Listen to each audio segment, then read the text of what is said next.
اعوذ باللہ من الشیطان الرجیم بسم اللہ الرحمن الرحیم السلام علیکم ورحمۃ اللہ وبرکاتہ۔ الحمدللہ پارہ نمبر 25 تک سورۃ الجاثیہ تک ہمارے تفسیری اسباق مکمل ہو چکے ہیں۔ آج کے لیکچر سے سورۃ الاحقاف کا باقاعدہ آغاز ہو رہا ہے اور اس سبق میں ہم انشاءاللہ اس کے ابتدائی تعارف کے بارے میں ذکر کریں گے۔ سب سے پہلے بات کر لیتے ہیں مقام نزول کی۔ سورۃ الاحقاف مکی سورہ ہے اور حوامیم میں اس کا شمار ہوتا ہے۔ پارہ نمبر 26 میں یہ بالکل ابتدا میں ہے، لیکن جو حوامیم صورتوں کی ہم فہرست ڈسکس کر رہے تھے ان میں یہ لاسٹ نمبر پہ آتی ہے۔ اور as we all know that کہ ہم شروع سے ڈسکس کرتے آ رہے ہیں کہ ان صورتوں کا نزول مکی دور میں ہوا تھا، اور اسپیشلی اس سورہ کی خاص اہمیت کس وجہ سے ہے کہ یہ سورہ ہجرت سے بالکل کچھ عرصہ پہلے ہی نازل ہوئی تھی، اور یہ وہ دور تھا کہ جب انتہا ہو چکی تھی کفار کی طرف سے آرگیومنٹس کی، ظلم و ستم کی، اور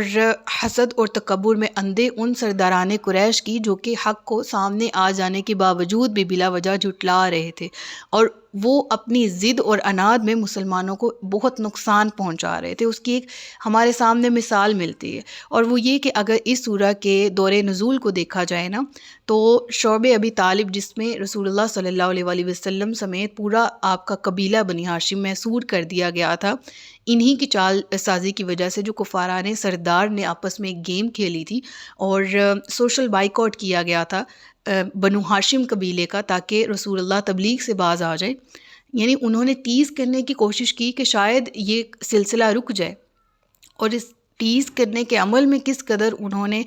کہہ لیں کہ ہٹ درمی سے کام لیا، ظلم اور تشدد کا نشانہ بنایا مسلمانوں کو، تو اس ظلم و زیادتی کی مثال تاریخ میں نہیں ملتی۔ تو یہ دور کچھ اس طرح کا ہے کہ کہہ لیں اگر ہسٹوریکل وے میں بات کریں تو 7 ہجری سے 10 ہجری کا ڈیوریشن۔ بالکل اس کے بعد جب 10 ہجری ہوئی تو جناب ابو طالب بھی دنیا سے رحلت فرما گئے، حضرت خدیجۃ الکبریٰ بھی، اور اسی وجہ سے اس پورے فیز میں جب رسول اللہ صلی اللہ علیہ وآلہ وسلم موجود تھے، وہ دکھ کا جو عالم تھا، جو غم کی کیفیت تھی، کہ وہ سال بھی عام الحزن، غم کا سال کہلایا۔ تو یہ وہ دور تھا کہ جب آپ نے پھر طائف کی طرف سفر کیا، اور جب آپ کو اول تو پہلے محصور کر دیا گیا، اور پھر محصور کرنے کے بعد جب بنی ہاشم کے ساتھ دوبارہ تعلقات بحال ہوئے تو آپ طائف کی طرف گئے کہ شاید وہاں کے سرداران کی طرف سے کوئی پوزیٹیو ایک طرح سے رسپانس آئے اور اسلام کے لیے وہ اچھا ثابت ہو، دین کی تبلیغی میں آسانی پیدا ہو سکے، دین کی تبلیغ میں۔ لہٰذا پھر آپ وہاں گئے تو آپ کو اس قدر سخت اور اس قدر شدت والا وہاں سے رسپانس ملا کہ جس کی توقع آپ کو نہیں تھی۔ اس کی ڈیٹیل سورۃ الاحقاف ہی میں آ رہی ہے، انشاءاللہ ہم تفسیری اسباق میں پڑھیں گے۔ تو مکی سورہ اور مکی سورہ کے اس دور کا اسکیچ میں آپ کے ذہن میں کریٹ کرنے کی کوشش کر رہی ہوں، تاکہ جب ہم اس سورہ کی آیات کو پڑھیں تو پھر ہم اس سے ریلیٹ کر پائیں کہ کس طرح سے ان آیات میں ہمیں کیا درس ہدایت ملتا ہے، کہ کس مشکل وقت میں اس سورہ کا نزول ہوا تو ہمیں مشکل وقت کو کس طرح سے ڈیل کرنا ہے۔ ٹھیک ہے، آیت آخری فَاصْبِرْ كَمَا صَبَرَ أُولُو الْعَزْمِ مِنَ الرُّسُلِ، یہ آیت اس سورہ کی آخری ہے، اور اس میں ذکر ہے کہ اے نبی آپ بھی صبر کیجئے صلی اللہ علیہ وآلہ وسلم جیسے اولو العزم انبیاء نے کیا۔ یعنی ان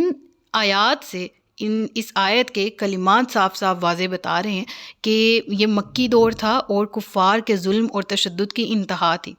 اور اسلام کی جو ترقی ہے اس کو دیکھ کر یہ کفاران سردار ہیں اور کفار ہیں مکہ کے، یہ غضبناک ہو رہے تھے، اور ہر قیمت پر وہ اس اسلام کی شمع کو بجھا دینا چاہتے تھے۔ قرابت کیا، رشتہ داری، ہمسائیگی، سارے رشتوں کو پاؤں تلے روند کے وہ آگے بڑھ چکے تھے، اور ہر حد سے گزر چکے تھے کفار مکہ، اور انہوں نے تمام تر کافر قبائل نے مل کر آپس میں ایک تجویز ایک دوسرے کو دی، اور اس کے تحت بنو ہاشم انہوں نے یہ طے کیا کہ بنو ہاشم کو اور دیگر تمام قبیلوں سے ان کو الگ کر دیا جائے گا، اور سوشل بائیکاٹ کا یہ تحریری معاہدہ کیا گیا تھا، ایک صندوقچی میں بند کر کے بڑی حفاظت سے کعبہ میں رکھا گیا تھا، اور اس معاہدے میں یہ تحریر کیا گیا تھا باقاعدہ کہ سارے قبائل بنو ہاشم سے لین دین کا کوئی معاملہ ہو، شادی بیاہ کا سلسلہ ہو، کسی بھی قسم کا کوئی بھی تعلق کلیتاً مکمل طور پر بند کر رکھیں گے۔ کھانے پینے کی اشیاء بھی انہیں فروخت نہیں کریں گے، اور 3 سال تک حضور اکرم صلی اللہ علیہ وآلہ وسلم اپنے خاندان اور اپنے جانثاروں کے ساتھ شعب ابی طالب میں محصور رہے تھے، اور یہ وہ دور تھا، مکی زندگی کے آخری سال تھے جب اس سورہ کا نزول ہوا۔ اس کے بعد بات کر لیتے ہیں اس رکوع کی آیات اور اس سورہ کے رکوع اور آیات کے بارے میں۔ تو اس سورہ میں 4 رکوع ہیں، 35 آیات ہیں، اور ان آیات میں جب ہم پڑھیں گے ان کو تو انشاءاللہ ہمیں اس دور کو سامنے رکھتے ہوئے تفسیر سمجھنے میں آسانی ہوگی۔ احقاف نام رکھنے کی وجہ کیا ہے سورہ کی؟ دیکھیں، اگر ذہن پہ تھوڑا سا زور ڈالیں تو ابتدائی طور پر جب ہم نے علم تذکیر بآلاء اللہ جب پڑھا تھا، پچھلی قوموں کا ذکر ہم نے پڑھا تھا، بایام اللہ پڑھا تھا، تو ہمیں ان میں بہت سی قوموں کا ہم نے تعارف پڑھا تھا، وہ کہاں رہتے تھے، ان کا ذریعہ روزگار کیا تھا، اور کس طرح سے انہوں نے اپنے عروج میں ناقدری کی، ناشکری کی، سرکشی کی، اور وہی عروج سے زوال پذیر ہوئی قومیں۔ تو ان قوموں میں ایک قوم عاد بہت طاقتور قوم تھی، اس کا ذکر ہمیں ملتا ہے۔ تو احقاف بیسیکلی یمن کی اس سرزمین کا نام ہے جہاں قوم عاد آباد تھی، اور اس سورہ کی آیت نمبر 21 سے سرزمین احقاف میں رہنے والی اس قوم کا واقعہ بیان کیا گیا ہے۔ اسی مناسبت سے اس سورہ کا نام سورۃ الاحقاف رکھا گیا، یعنی ہم کہہ سکتے ہیں کہ سورۃ الاحقاف کو احقاف اس لیے کہتے ہیں کہ ایک بستی کا، ایک ایریا کا نام ہے جو کہ یمن میں تھے، اور اس قوم کا ذکر ہے آیت نمبر 21 میں، اور اسی مناسبت سے اس سورہ کو یہ نام دیا گیا ہے۔ اس کے مضامین کی بات کر لیتے ہیں، اس دور کو سامنے رکھنا ہے جو ابھی میں نے آپ کے سامنے ایلیبوریشن رکھی ہے، اور دین پھر اس کے مضامین کو ہم پڑھتے ہیں۔ مرکزی مضمون مکی سورہ ہے، فور شور توحید، رسالت، وحی، مرنے کے بعد دوبارہ زندہ ہونے کا ذکر، اور پھر اعمال کی جزا اور سزا ملنے کے بارے میں بیان کیا گیا۔ اور میں آپ کو ہمیشہ کہتی ہوں کہ توحید، رسالت اور عقیدہ آخرت، یہ 3 چیزیں ہیں مین عقائد میں کہ جن کی اصلاح قرآن میں بار بار کی گئی ہے، کہ جو لوگ توحید کو مان رہے ہیں، ان تینوں میں سے کسی ایک کو مان رہے ہیں، 2 کو چھوڑیں، 2 کو مان رہے ہیں، ایک کو نہیں مان رہے، تو وہ مکمل ایمان والے نہیں ہیں۔ ایون وہ ایمان والے ہی نہیں ہیں جو رسالت کا انکار کریں، توحید کا کریں، یا ضروریات دین میں سے کسی بھی عنصر کا۔ تو اس سورہ کے جو مین گولز ہیں، جو مین ٹاپکس ہیں، وہ انہی 3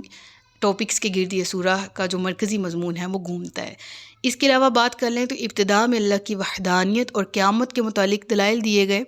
اور بتوں کی پوجا کرنے والے مشرکین کی مذمت بیان کی گئی، کیونکہ یہ وہ دور تھا جب کفر کو ہی مٹانے کے لیے اسلام آیا تھا، اور ان کو اسلام کے مد مقابل اپنے گڑے ہوئے معبود بہتر لگتے تھے، اپنے گڑے ہوئے عقائد بہتر لگتے تھے، تو ان کی بھرپور انداز سے مذمت کی گئی۔ قرآن مجید اور رسول اکرم صلی اللہ علیہ وآلہ وسلم کی رسالت کے بارے میں کفار کے شبہات کا جواب دیا گیا ہے۔ اس کے علاوہ اللہ کی وحدانیت کو ماننے والے، اس کے دین پر ثابت قدم رہنے والے، والدین کی اطاعت کرنے والے اور ان کے ساتھ بھلائی کرنے والے کی جزا بیان کی گئی ہے۔ وَوَصَّيْنَا الْإِنسَانَ بِوَالِدَيْهِ احسانًا، انسان کو یہ تاکید کی گئی ہے کہ وہ اپنے والدین کے ساتھ حسن سلوک کرے، احسان کرے۔ اور اللہ تبارک و تعالیٰ نے اس کے ساتھ ساتھ اول تو ان لوگوں کا جن میں یہ اچھی خصوصیات ہیں ذکر کیا گیا، اور پھر یہ کہ اللہ کے ساتھ کفر کرنے والے، والدین کی نافرمانی کرنے والے، مرنے کے بعد دوبارہ زندہ کیے جانے کا انکار کرنے والوں کی سزا بھی ذکر کی گئی ہے، اور ذکر کیا گیا کہ پہلا گروہ وہ جنتی گروہ ہے، وہ بلیسڈ پیپل ہیں، اور دوسرا گروہ جن کا ذکر بعد میں کیا گیا اہل کفر کا، یہ لوگ جہنمی ہیں، ان کی سزا جہنم ہے جس میں یہ ہمیشہ رہیں گے۔ پھر حضرت ہود علیہ السلام اور ان کی قوم عاد کا واقعہ بیان کیا گیا۔ اس قوم کے لوگ اپنی طاقت اور قوت کی وجہ سے سرکش ہو گئے تھے، باطل پرستی پر قائم تھے، تو اللہ نے آندھی کے عذاب کے ذریعے انہیں نیست و نابود کر دیا۔ اور اس واقعے کو بیان کرنے سے مقصود کفار مکہ کو رسول اکرم صلی اللہ علیہ وآلہ وسلم کی تکذیب کرنے سے ڈرانا ہے کہ وہ اپنی اس ہٹ درمی سے باز آ جائیں، ورنہ ان کا بھی انجام ویسا ہی ہوگا جو قوم عاد کا۔ وہ ان سے حد درجے طاقتور تھی، لیکن آج وہ ناپید ہے، آج وہ تباہ و برباد ہے، لہٰذا ان کو بھی اس چیز سے تنبیہ کی گئی کہ اپنے اس مذموم فعل سے باز آ جائیں۔ اس کے علاوہ قرآن کریم کی آیات سن کر ایمان قبول کرنے والے جنوں کی ایک جماعت کا ذکر کیا گیا، اور یہ بتایا گیا کہ انہوں نے اپنی قوم کو حضور صلی اللہ علیہ وآلہ وسلم پر ایمان لانے کی دعوت دی، اور انہیں بتایا کہ جو ان پر ایمان نہیں لائے گا وہ کھلی گمراہی میں ہے۔ اللہ اکبر کبیر و سبحان اللہ۔ اور اس کو میں یہاں پر شارٹ فارم میں تھوڑا سا ایلیبوریٹ کر دوں گی، انشاءاللہ پھر تفصیلی ذکر جب ہم پڑھیں گے تو ہم تفصیلی لیکچر میں کور کر لیں گے۔ اور جو میں سٹارٹنگ میں آپ کو بتایا ہے نا، 7 سے لے کر 10 نبوی تک، یہ وہ دور تھا جب مسلمانوں کو محصور کیا گیا شعب ابی طالب میں۔ اسے کیوں کہا جاتا ہے؟ شعب گھاٹی کو کہا جاتا ہے، اور ابی طالب مطلب ابو طالب، وہ اس وقت بنو ہاشم کے سردار تھے اور ان کو ریپرزینٹ کر رہے تھے۔ رسول اللہ صلی اللہ علیہ وآلہ وسلم کے چچا ہیں، جناب عبد المطلب کے بیٹے ہیں، اور پھر ان کی سرپرستی، کیونکہ وہ سرپرست اعلیٰ تھے بنو ہاشم کے، ان سمیت ان کو گھاٹی میں قید و بند کر دیا گیا تھا، ان سے قطع تعلقی کر دی گئی تھی، تو اس وجہ سے وہ گھاٹی شعب ابی طالب کہلائی۔ تقریباً 3 سال مسلمان یہاں پر محصور رہے۔ اس کے بعد یہ معاہدہ، جس کے بارے میں آپ سیرت کی بکس میں پڑھیے گا، دیمک نے اس کو چاٹ لیا تھا، ختم کر دیا تھا، اور اللہ کی قدرت اس سے ہمیں نظر آتی ہے۔ بہت زیادہ ڈیٹیل میں جانے کا وقت نہیں ہے، انٹروڈکٹری لیکچر ہے، لیکن میں بتاؤں کہ پھر مکہ کے ہی کچھ سرداروں نے یہ ایک طرح سے سامنے آ کر ایک جرأت مندی کا مظاہرہ کرتے ہوئے کہا کہ یہ تو بالکل ہی ناانصافی ہے بنو ہاشم کے ساتھ، ہم تمام قبیلوں کی، ہم آپس میں ہی اس طرح لڑیں گے تو باقی کے لوگ عربوں کو آ کے کھا جائیں گے، یہ ظلم و ستم ہم تم لوگوں کا، یعنی جو سردار جو کفر پہ خاص طور پر قائم تھے اور اسلام کے کھلم کھلا دشمن تھے، ان کے سامنے وہ سرداران آئے جن کو پھر بھی قبیلے کی لحاظ داری تھی، اور وہ سرداران آئے جن کو معلوم تھا کہ عرب ایک قوم ہے اور یہ قبائل آپس میں کس طرح سے ہمیں رہنا ہے،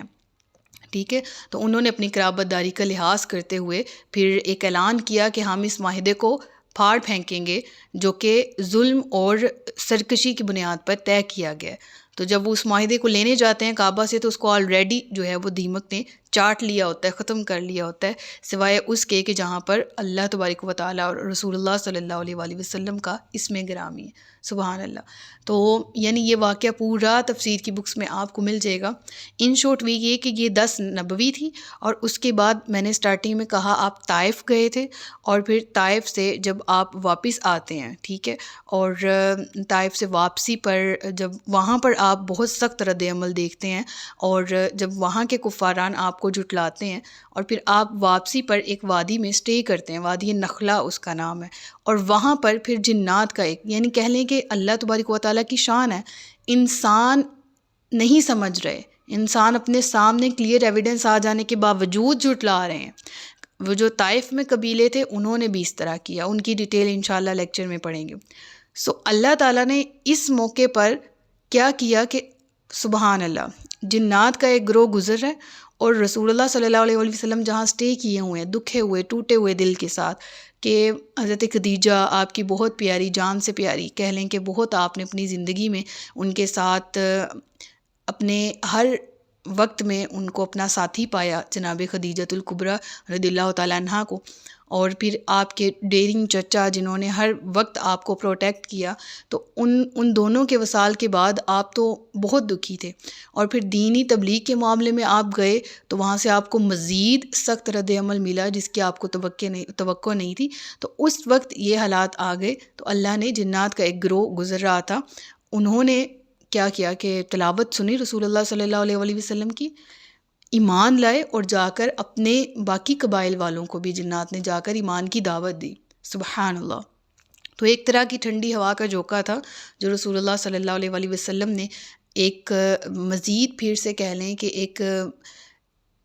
جو خوشیاں ہیں اور جو پوزیٹیونیس ہے، جس کو میں اپنے ان الفاظ کے ساتھ ایلیبوریٹ نہیں کر سکتی، کہ بالکل اس واقعے کے کچھ دیر بعد آپ کو ہجرت کا حکم ہوتا ہے، آپ ہجرت کرتے ہیں، اور پھر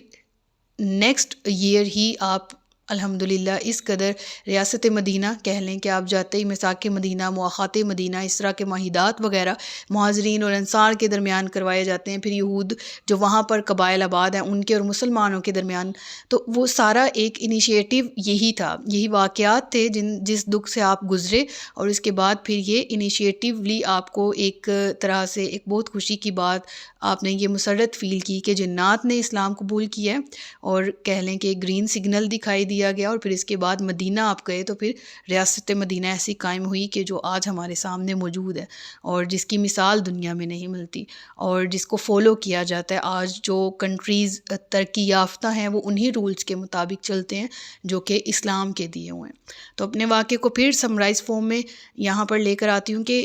ابھی تو یہ میں نے سمری آپ کے سامنے پیش کی ہے، جب ہم انشاءاللہ تفسیری اسباق کی ڈیٹیل میں جائیں گے تو پھر اس میں ڈیٹیلڈ گفتگو کریں گے انشاءاللہ، اور ہمیں اس سے کیا سیکھنے کو ملتا ہے یہ بھی یہاں پر شورٹ سا بتا دوں کہ جب درد حد سے گزر جاتا ہے تو معراج ملتی ہے۔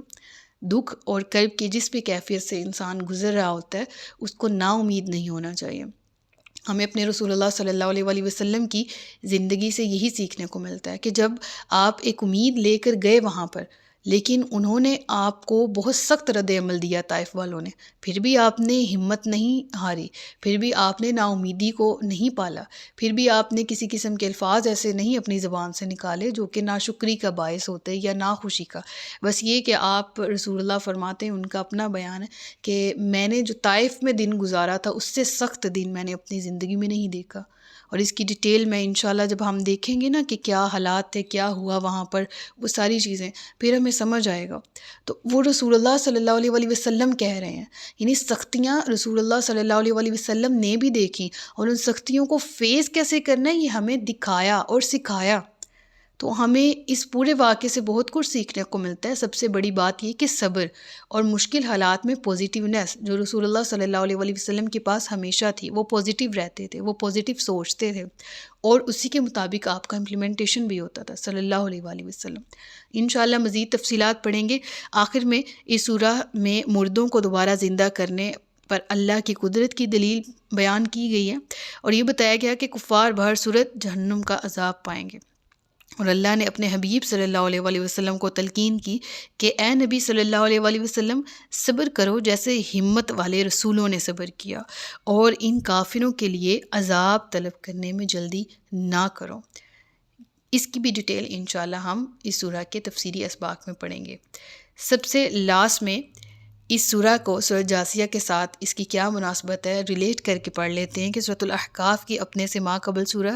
جاثیہ سے ایک مناسبت یہ ہے کہ دونوں صورتوں کی ابتدا میں قرآن کا تعارف بیان کیا گیا ہے، اور دوسری مناسبت یہ ہے کہ سورۃ الجاثیہ کے آخر میں شرک کرنے پر مشرکین کی سرزنش کی گئی، اور سورۃ الاحقاف کی ابتدائی آیات میں بھی شرک کرنے پر ان کی سرزنش کی گئی ہے۔ تو انشاءاللہ اس سمیت دیگر جو بہت سی تفصیلات حکمتوں کے خزانے ہیں اس سورہ میں چھپے ہوئے، ان سے ہم سیکھنے کی، لرن کرنے کی، اور ان کے مطابق اپنی زندگیوں پر عمل کرنے کی اور دوسروں تک پہنچانے کی کوشش کریں گے۔ اللہ تعالی ہم سب کو علم نافع عطا فرمائے، آمین بجاہ نبی امین۔ اپنا بہت سا خیال رکھیے گا، مجھے دعاؤں میں یاد رکھیے گا۔ تاجدار ختم نبوت زندہ باد، پاکستان پائندہ باد۔ السلام علیکم ورحمۃ اللہ وبرکاتہ۔